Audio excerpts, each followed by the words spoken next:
బంగారంతో పాటు గత కొన్ని రోజులుగా వెండి ధరలు కూడా రికార్డు స్థాయిలో పెరుగుతూ పోతున్నాయి. బంగారంతో పాటు వెండికి కూడా భారతీయుల్లో విపరీతమైన డిమాండ్ ఉంటుంది. ముఖ్యంగా పారిశ్రామిక అవసరాలు, ఆభరణాలు తయారీలో వెండి పాత్ర కీలకం.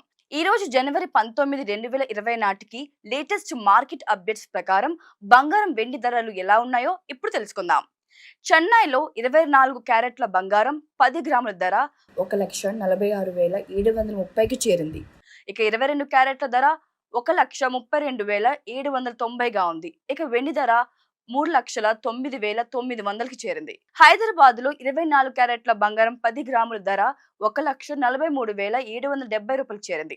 22 క్యారెట్ల బంగారం ధర 1,31,790గా ఉంది. ఇక వెండి ధర 3,09,900గా చేరింది. ఇక విజయవాడలో 24 క్యారెట్ల బంగారం 10 గ్రాముల ధర 1,38,230కి చేరింది. 22 క్యారెట్ల ధర 1,26,710గా చేరింది. ఇక వెండి ధర 3,09,900గా ఉంది. ఇక విశాఖపట్నంలో 24 క్యారెట్ల బంగారం 10 గ్రాముల ధర 1,43,770కి చేరింది. 22 క్యారెట్ల బంగారం ధర 1,31,790గా చేరింది. ఇక వెండి కిలో ధర 3,09,900గా ఉంది.